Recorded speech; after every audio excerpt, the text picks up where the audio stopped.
Bien, y continuamos aquí en Espacio Libre a través de UCI Noticias y como lo habíamos señalado antes de la pausa, estamos con Zuliana Lainez, ella es secretaria general de la Asociación Nacional de Periodistas, con quien teníamos una conversa pendiente desde hace varias semanas porque habían varios temas que estaban saliendo a propósito de la situación de la prensa en nuestro país. Situaciones como la denominada ley Mordaza, que es la ley Mulder que de alguna manera, o que no, prohíbe directamente a los medios de comunicación recibir publicidad por parte del Estado y que generaba también una serie de reacciones, sobre todo en medios regionales. Y ahora lo que ha venido ocurriendo a raíz de la publicación de los audios de IDL Reporteros, en donde se revela pues estas irregularidades, estas ilegalidades que hay entre consejeros del Consejo Nacional de la Magistratura, magistrados del Poder Judicial y otros personajes que están por ahí dando la vuelta buscando algún tipo de favor por parte de la justicia, ha generado un movimiento bastante fuerte por parte del fujimorismo en primer lugar y de un sector de la Fiscalía que ha actuado de manera errática tratando de violentar el derecho del secreto profesional que tenemos los periodistas y el derecho que también tienen las fuentes que usamos nosotros de ser protegidas con respecto a su anonimato y respecto también a su privacidad. Zuliana Lainez está con nosotros y con ella vamos a conversar sobre esta situación que viene atravesando la prensa en este momento. Zuliana, ¿qué tal? ¿Cómo estás? Buenos días. Muy buenos días, Francisco. De seguro en un momento realmente complicado. Yo me atrevería a decir que en democracia quizás uno de los ataques, porque no es un hecho aislado lo que está pasando con Gustavo Gorriti y Roxana Cueva, y lo sentimos y lo comentamos con varios colegas, creo que es el primer ataque certero, sincronizado contra lo que es libertad de prensa, contra lo que es periodismo de investigación y contra lo que es trabajo de los periodistas en general. Y yo la verdad no me atrevo a ver como una torpeza la actuación del Ministerio Público, porque creo que en primer año de Derecho cualquier estudiante conoce el ordenamiento jurídico nacional y sabe desde la primera semana en la facultad el tema del secreto de las fuentes al que tiene derecho todo periodista por su acción profesional, ¿no? Así que yo no lo vería como una torpeza o como sino como una acción realmente concertada para hostigar y amedrentar a la gente que hace periodismo de investigación. Y esto que tiene mucha carga negativa, si queremos verlo desde lo positivo y desde la ANP, lo miramos realmente con optimismo, es que hemos logrado algo que hace muchas décadas no se producía, que es generar realmente indignación en el gremio periodístico. Nosotros estamos, por la naturaleza de la ANP, en contacto con los periodistas de las regiones, de nuestras 105 asociaciones provinciales, y ellos están no solo con ganas de expresarse en la calle, de unirse a todas estas manifestaciones ciudadanas que están habiendo en las regiones. Hoy la ANP Chimbote ha confirmado que estará en la movilización que se está programando para esta mañana. Huaraz ha estado ayer también una movilización en la zona. En Lima hemos convocado a nuestros afiliados para que se unan a la movilización que habrá el 19 de julio. Y hay realmente un cierre de filas entre la gente que ejercemos el periodismo, porque como bien lo han comentado muchos, si esto le pasa a alguien tan respetado en el gremio como Gustavo Gorriti y como Roxana Cueva, que además no son nuevos en temas de periodismo de investigación, ¿qué le puede pasar a un periodista en provincias que se atreve a confrontar poder político y económico? Y que ya ha habido experiencias de confrontación desde los gobiernos contra las radios o contra los medios de provincias. Recordemos lo que ocurrió en el Baguazo, donde varias radios, Radio La Voz, Radio Oriente y Unimaguas, fueron fustigadas por el gobierno y finalmente fueron cerradas en algún momento también, ¿no? Sí, y que además solo se logró recuperar la licencia de Radio La Voz porque fue un momento clave en el que también hubo una unidad férrea en el gremio, ¿no? O sea, yo recuerdo ese momento en el que el gremio, el propio Instituto Prensa y Sociedad, Consejo, todas las organizaciones fuimos sin banderas institucionales además a sentarnos en una mesa con quienes estaban en ese momento cometiendo ese atropello contra Radio La Voz y a exponerle cuáles eran las razones por las que se estaba dando un gravísimo atentado contra la libertad de prensa y que al final fue lo que los ayudó a retroceder, ¿no? Lo que ayudó a que Yo creo que muchos no vamos a olvidar nunca el momento en el que el propio Cornejo y Velázquez Quesquel le entregan la resolución devolviéndole la licencia Radio La Voz, y que esto mismo, Francisco, se está repitiendo en este preciso momento, porque ayer han notificado a una radio en Huamanga, Radio Estación Guari, una radio histórica con más de 3 décadas de trabajo al interior del país, retirándole la razón social y prácticamente la licencia para seguir transmitiendo en Ayacucho, siendo no solo la radio más escuchada en Ayacucho, sino la que denunció el grado de putrefacción que había en el gobierno regional y en la Corte Superior de Ayacucho durante el gobierno del señor Oscorima, ¿no? Así que y por eso decía que estos no son hechos aislados. Lo de Gorriti y Roxana Cueva ha tenido como antecedente algo que referenciabas al inicio de la entrevista, el tema de la prohibición de la publicidad oficial, acompañada además por una motivación política muy fuerte, porque el desatino de gente como el presidente del Congreso amenazando en la previa a los medios, diciendo que ya se acaba la mermelada para los medios de comunicación, creo que habla de las reales motivaciones políticas de esa ley. Que al final no solo, y a nosotros en la ANP siempre nos indigna mucho que el debate a veces se centre en la gran prensa capitalina, hablando de estas cifras exorbitantes de inversión de publicidad, que por supuesto, y nunca nos hemos negado y que creemos que es una exigencia ciudadana el hecho que se regule la distribución de publicidad oficial por criterios técnicos, pero no pensamos nunca en lo que estas leyes terminan repercutiendo para los medios de las regiones. Porque si le prohíbes la publicidad estatal a todos los medios, perjudicas a medios regionales, ya lo habíamos hablado con Jorge Acevedo también hace unas semanas, perjudicas a los medios regionales que prácticamente pueden vivir por esa poca cantidad de publicidad que les pueda llegar del Estado, ¿no? Y que si piensas, a veces solo pensamos también en capital de departamento, pero si piensas en otras provincias, en Rioja, en Yurimaguas, ¿de qué viven esos medios? O sea, ¿qué tipo de publicidad te termina poniendo una farmacia, un negocio de la esquina? Yo he escuchado a colegas de Abancay decir que 1 minuto de publicidad lo cobran a 1 sol. Sí. ¿No? Entonces, y por eso es que tenemos también los grados de precarización que hay al interior del país, temas de pluriempleo, porque los periodistas no pueden vivir del trabajo periodístico, pero sin embargo es prensa que lidera y que trabaja forzadamente por denunciar temas de corrupción, ¿no? Yo creo que de esta coyuntura lo primero que deberíamos rescatar es la valía del periodismo de investigación. Yo creo que si de verdad no existieran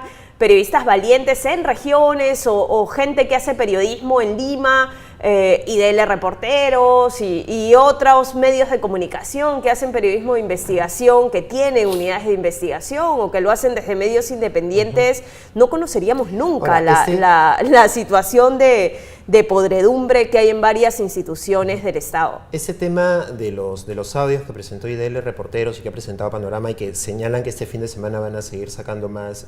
material,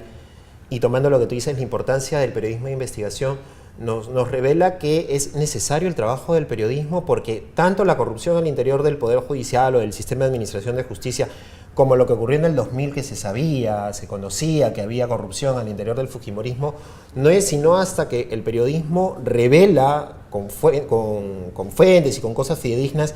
la existencia de esta situación, que nos damos cuenta y caemos en la verdad de que sí, pues esto existe y ha sido gracias al trabajo del periodismo, ¿no? Y eso es lo que le incomoda a este sector político que no quiere que los que hacemos periodismo sigamos en esto, ¿no? Y yo creo que la desesperación que tienen justamente por matar al mensajero revela eso. O sea, revela de que si no hubiera este tipo de periodismo, estas cosas no saldrían nunca a la luz, que ¿no? inmediatamente dos fiscales actúen de esta manera, que uno vaya al local sin las órdenes necesarias, que el otro vaya a exigir bajo pena de cárcel, que le digan quién les entregó los audios. Y reitero, sabiendo de que ese ordenamiento jurídico que lo conoces en primer año de Derecho, o sea que para nosotros no son torpezas, para nosotros hay una política sistemática por hostigar y acosar al periodismo en general, de manera particular al periodismo de investigación. El tema, y aquí también, por eso decía que han sido una serie de hechos que no partieron con el tema de publicidad oficial, venían de atrás, también con el tema del acoso judicial. En este país el tema de querellas por difamación a medios y a periodistas es terrible. Ayer teníamos la imagen de este presunto sujeto metido en temas de narcotráfico que ha demandado por 1 millón de soles a varios medios de comunicación, y estos son casos que son reiterados en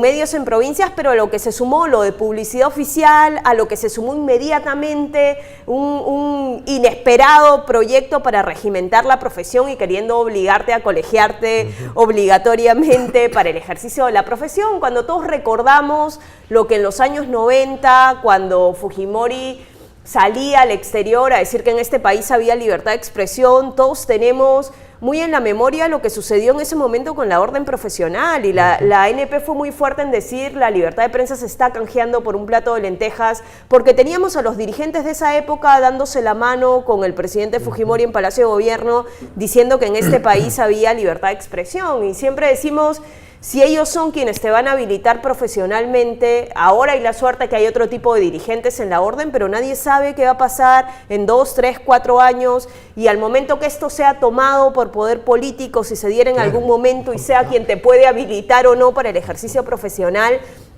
¿en qué escenario te vas a encontrar? Cuando en toda América Latina esta ha sido una discusión que se ha dado hace 3 décadas y ha quedado clarísimo que un trabajo como el nuestro se sustenta en derechos constitucionales, derechos humanos básicos como son la libertad de expresión, que tienes el riesgo, que aquí se usa muy como moneda corriente, de sí, pero todo el mundo puede ejercer el periodismo. Sí, pero valen los que lo hacen bien, pues. Claro. ¿No? Entonces a veces hay riesgos que tienes que tomar en la profesión, pero que al final estás cautelando cosas como las que nos confrontamos ahora, que tienes la gente que está en Ministerio Público, que debería defender legalidad y defender derechos, desconociendo ordenamiento jurídico básico. Cualquiera con un celular puede ejercer el periodismo ahora, pero de todas maneras existe un criterio profesional para filtrar la información, para cotejarla, para revisarla, para consultar a las otras partes cuando hay algún tipo de polémica y de conflicto, y eso es lo que parece alguna gente no termina de entender. Zuliana, para terminar, a nivel institucional, ¿qué medidas están tomando ustedes? Ya nos has hablado un poco del tema de las marchas, la organización del gremio, pero en el diálogo con los representantes del Estado, el Poder Judicial, la Fiscalía, Palacio de Gobierno, ¿qué se está haciendo ahí para, de alguna manera, decirle a la gente que gobierna, oye, hay cosas que hay que respetar y tenemos que tomar en cuenta los derechos fundamentales y constitucionales de los periodistas? Sí, nosotros desde un primer momento hemos tenido una posición institucional muy clara, ¿no? Desde el momento 1 del tema de publicidad estatal, la ANP se pronunció claramente que en este país, a ver, prohibiciones son aquí en buena parte del ordenamiento internacional son inviables, ¿no? Y lo que hemos hecho, además, porque en estas cosas creo que hay que ir, y creo que es de lo positivo de esto, hay que ir en bloque, hay que ir a una sola voz, no es, y creo que la ANP históricamente, este año cumplimos 90 años de acción gremial, y creo que este momento debemos entenderlo como un momento en el que tenemos que ir como bloque, o sea, tenemos que ir todas las instituciones, tenemos que ir la gente que está en todas las redacciones, primero a exigir que se respeten las garantías básicas para el ejercicio del periodismo. Y esto a veces funciona, por desgracia, por presión internacional. Y nosotros hemos activado los contactos, además en comunicación y en coordinación con Gustavo Gorriti desde un primer momento, los contactos internacionales que hay a través de la Federación Internacional de Periodistas y de la Relatoría para la Libertad de Expresión de la OEA, que han tenido posiciones claras esta semana exigiéndole al Estado que respete los compromisos internacionales que tiene suscritos, desde Convención Americana de Derechos Civiles y Políticos hasta la propia Declaración de Chapultepec, que ha sido suscrita por el Estado peruano, no por un gobierno. Estos son compromisos de Estado.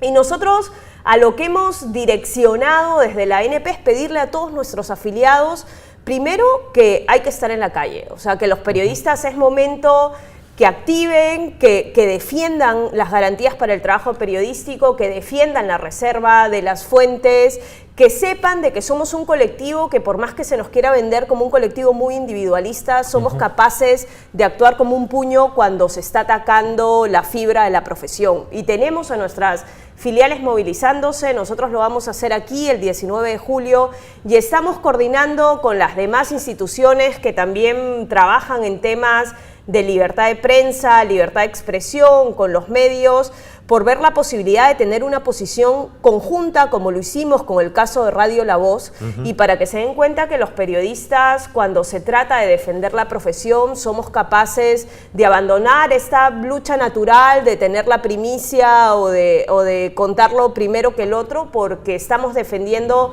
la razón de ser de nuestra profesión, que además creo que como principio básico, desde los papeles del Pentágono en Estados Unidos tiene como base el tema de secreto de las fuentes, y aquí lo vimos con casos. A mí me parecería insólito que al gran Edmundo Cruz le hubieran pedido que revele de dónde consiguió el mapa donde estaban los restos de los estudiantes de la Cantuta, ¿no? Así que creo que es una hora muy complicada para el periodismo, pero también es una oportunidad para demostrar que somos capaces de ir unidos a defender la profesión. Unidos a afrontar esta situación y defendernos todos. Muchísimas gracias, Zuliana, por estar con nosotros. Un placer. Muy amable. Zuliana Lainez, secretaria general de la Asociación Nacional de Periodistas. Y antes de irnos, Javier, si me regalas un minuto nada más, mencioné en la entrevista con Enrique Ocrospoma lo del tema del Parque Minimundo. Solamente aclarar que la polémica que hubo en su momento fue que Jorge del Castillo apadrinó la inauguración de este parque. Este parque había tenido como promotora a María Isabel León Clenque, sobrina de Rómulo León Alegría, y a Jorge del Castillo se le cuestionaba en su momento